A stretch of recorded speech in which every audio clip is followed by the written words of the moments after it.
दफा का जिक्र है। एक खूबसूरत सल्तनत थी। यूं लगता था जैसे उसे बहार के रंगों से बनाया गया हो। उस सल्तनत को लोग गुलजार बादशाहत कहा करते थे। चारों तरफ सब्ज वादियों की बहार थी। नदियां चांदनी में चमकती थीं और हवा में हमेशा गुलाबों की खुशबू बसी रहती थी। इसी सल्तनत में एक शानदार महल था, सफेद संगे मरमर से तराशा हुआ, जिसकी बुलंद मीनारों पर सोने के गुंबद चमकते थे। वहाँ रहती थी एक हसीन और मासूम शहजादी, ज़रबाब। शहजादी ज़रबाब बादशाह आज़म और मलका एलेना की इकलौती बेटी थी। वो दोनों उसे दुनिया की सबसे कीमती चीज समझते थे। ज़रबाब न सिर्फ खूबसूरत थी, बल्कि नेक दिल, हंसी खुशी से भरी हुई और जरा सी शरारती भी। कभी दरख्तों पर चढ़ जाती, कभी नंगे पांव बाग में दौड़ती, कभी तुतलियों के पीछे हंसती हुई भागती। गोया फितरत खुद उसके साथ खेलती थी। एक शाम जब सूरज पहाड़ों के पीछे डूबने लगा, ज़रबाब अपनी खिड़की से बाहर देख रही थी। महल की दीवारों से परे एक सियाह, घुना और पुरअसरार जंगल फैला हुआ था। लोग उसे मनाशुदा जंगल कहते थे। कहा जाता था वहाँ जिन, भूत या कोई जादुई मखलूक रहती है और कोई इंसान अगर वहाँ गया कभी वापस न आया। बादशाह ने हमेशा हुक्म दिया था कि कोई उस जंगल के करीब न जाए, मगर ज़रबाब के दिल में खौफ नहीं था, तजस्सुस था। वो आहिस्ता से बोली, This forest doesn't seem scary, just lonely. इस रात जब चांद पूरे उरूज पर चमक रहा था, ज़रबाब ने फैसला कर लिया। उसने एक नर्म नीला लिबादा ओढ़ा, आहिस्ता से अपने कमरे की खिड़की खोली और चुपचाप बाहर निकल आई। ठंडी रात की हवा ने उसके गालों को छुआ, मगर उसके कदमों में हल्की सी बेताबी थी। वो महल के बाग से गुजरी। दरवाजे के पहरेदार सो रहे थे और वो चुपके से महल के दरवाजे से निकलकर जंगल की तरफ बढ़ गई। चांदनी उसके रास्ते पर बिछ गई। जंगल के करीब पहुंचकर उसने देखा कि हवा में जंगली फूलों की खुशबू रिच्ची हुई है।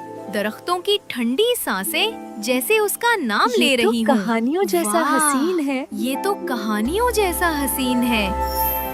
जंगल के अंदर अंधेरा था, मगर चमकते जुगनुओं ने जैसे आसमान के तारे जमीन पर बिखेर दिए हों। फूल चांदनी में चमक रहे थे और दरख्तों के नीचे एक छोटा सा नाला बह रहा था। अचानक नाले के किनारे कुछ हलचल हुई। एक बड़ा सा सफेदो सियाह पांडा आराम से बास खा रहा था। ओह खुदाया, तुम कितने खूबसूरत हो। पांडा ने सर उठाया और उसकी तरफ देखा। आंखों में नरमी थी। खतरा नहीं, ज़रबाब ने आहिस्ता से कहा, हेलो, तुम खतरनाक तो नहीं ना? पांडा ने सर को हल्का सा टेढ़ा करके देखा। तुम तो बहुत मासूम लग रहे हो, जैसे किसी को नुकसान पहुंचाना तो तुम्हें आता ही नहीं। वो आहिस्ता आहिस्ता करीब गई, हाथ बढ़ाया। पांडा ने सूंघा, फिर आंखें बंद कर ली। ज़रबाब ने उसके नर्म बालों पर हाथ फेरा। देखा, तुम तो बहुत प्यारे हो, क्या हम दोस्त बन सकते हैं? पांडा ने आहिस्ता से सर हिलाया, जैसे हाँ कह रहा हो। तो फिर तय हुआ, हम दोस्त हैं। तुम्हारा नाम रखूंगी बाओ। यूं एक शहजादी और एक पांडा की दोस्ती ने जंगल की खामोशी को मोहब्बत से भर दिया। इस रात के बाद सब कुछ बदल गया। हर रात ज़रबाब चुपके से महल से निकलती और जंगल में अपने नए दोस्त बाओ से मिलने जाती। वो उसे अपनी सारी बातें बताती, महल के दिन, अपने ख्वाब, अपनी शरारतें, अपने पसंदीदा फूल। बाओ कभी बोलता नहीं था, मगर बड़े गौर से सुनता। कभी सर हिलाता, कभी जमीन पर लौट जाता तो ज़रबाब हंस पड़ती। कभी वो उसे अपने कंधे पर बिठाकर जंगल के अंदर ले जाता, जंगल के अंदर अंधेरा था, जैसे खुद चांद अपनी करने जमीन पर उतार रहा हो। कभी वो उसे उन खेतों में ले जाता जहाँ नीली रोशनी में चमकते फूल उगते थे। जरबाब ने जिंदगी में कभी इतनी खुशी महसूस नहीं की थी। मगर एक रात सब कुछ बदल गया। महल के सिपाही रैयान ने उसे महल से बाहर जाते देख लिया। उसने छुपकर पीछा किया और जरबाब को पांडा के साथ देखा। अगली सुबह वो सीधा बादशाह के पास गया और सब कुछ बता दिया। जब बादशाह और मलका ने सुना कि उनकी बेटी एक वहशी जानवर से मिलती है, वो खौफजदा हो गए। फौरन उसे पकड़ो। बादशाह ने हुक्म दिया। मैं नहीं चाहता वो जरबाब को नुकसान पहुंचाए। इसी दिन दोपहर को जब बावो नदी किनारे आराम कर रहा था, सिपाहियों ने उसे घेर लिया। वो बेचारा मुजाहिमत ना कर सका। उन्होंने जाल फेंका, बांधा और महल के तह खाने में कैद कर दिया। रात को जब जरबाब हस्बे मामूल जंगल पहुंची तो वहाँ वीरानी थी। बावो, कहाँ हो तुम? कोई जवाब नहीं आया। उसने पूरा जंगल छान मारा, मगर उसका दोस्त कहीं ना था। बावो, वापस आ जाओ ना, प्लीज। वापस आओ ना, प्लीज।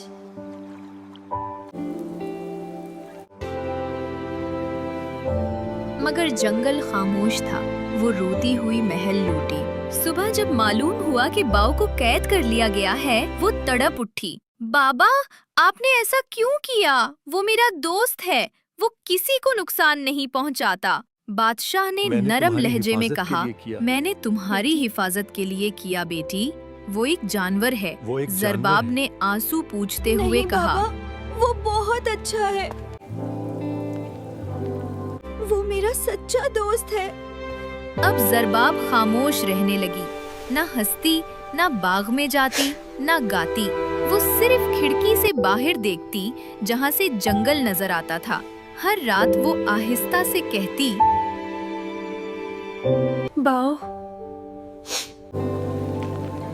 मैं तुम्हें याद करती हूँ। दिन गुजरते गए और जरबाब गम में बीमार पड़ गई। हकीम आए, दवाएं आई, मगर उसकी हालत बिगड़ती गई। आखिर बादशाह ने दिल पर पत्थर रखकर कहा, इसे छोड़ दो, पांडा को रिहा कर दो।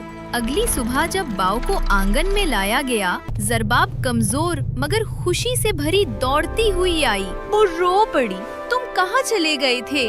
मैंने तुम्हें बहुत याद किया। पांडा ने आहिस्ता सा सांस लिया, जैसे वो भी रो रहा हो। ये मंजर देखकर महल में खामोशी छा गई। फिर अचानक एक नरम सी रोशनी उन दोनों के गिर्द फैल गई। जरबाब के आंसू जो मोहब्बत से भरे थे, बाव के बालों पर गिरे। ये फिर जादू सा हुआ। बाव का जिस्म चमकने लगा, उसका रंग रोशनी में बदलने लगा और वो आहिस्ता आहिस्ता इंसानी शक्ल में ढलने लगा। जरबाब पीछे हटी, हैरान आंखें बंद कर ली। जब रोशनी खत्म हुई तो उसके सामने एक खूबसूरत नौजवान शहजादा खड़ा था। उसकी आंखें वही गहरी, मेहरबान और मुस्कुराती हुई थी, बिल्कुल बाव जैसी। वाओ, जरबाब ने हिकलाते हुए कहा। शहजादे ने नरमी से मुस्कुराकर कहा, मुझे वो नाम बहुत पसंद है जो तुमने दिया। महल में तमाम लोग हैरान थे। बादशाह और मलका साकित रह गए। शहजादे ने झुककर कहा, मेरा नाम शहजादा जामिन है, सल्तनते गुले नूर का वारिस।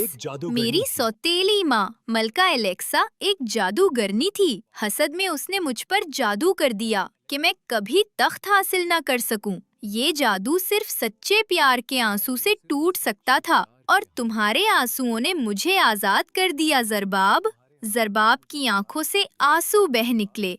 तो तुम ही बाव हो, मेरा दोस्त। शहजादा मुस्कुराया। हाँ जरबाब, मैं ही वो बाव हूँ जिसकी तन्हा जिंदगी को तुमने खुशियों से भर दिया। जरबाब ने कहा, मैंने समझा था मैंने अपना दोस्त खो दिया। शहजादा नरमी से बोला, नहीं, तुमने उसे बचा लिया।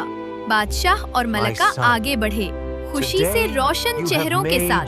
शहजादा जामिन, तुम हमारे लिए बाइसे फख्र हो। तुम्हारा दिल सच्चाई और रोशनी से भरा है। शहजादा घुटनों के बल बैठ गया। शहजादी जरबाब, तुमने मुझे जिंदगी, आजादी और दिल सब कुछ वापस दिया। क्या तुम मेरा हाथ Princess Zarbab, थामोगी? क्या तुम will मेरी you do me मलका the बनोगी? honor of becoming जरबाब my की wife? आंखों में आंसू Yes. चमकने लगे। Yes, हाँ of course I बाओ, will. हमेशा के लिए। महल में खुशी की लहर दौड़ गई। नक्कारे बजने लगे, घंटियां बजी और फजा में फाख्ताएं उड़ने लगी। अगले दिन दोनों बादशाहतों ने एक दूसरे से इत्तेहाद कर लिया। शहजादा जामन के वालिद बादशाह ईदान खुद आए और मलका एलेक्सा को उसके जुल्म की सजा दी। यूं अंधेरा खत्म हुआ और रोशनी की दो रियासतें गुलजार और गुले नूर एक हो गईं। गुलाबों की मेहराबों के नीचे जगमगाती किंदीलों और नकरई चांदनी के दरमियान शहजादी जरबाब और शहजादा बाओ की शादी हुई। पूरे आसमान पर आतिशबाजी हुई, फूलों की बारिश बरसी और लोग गाने लगे। प्यार सच्चा हो तो जादू भी झुक जाता है।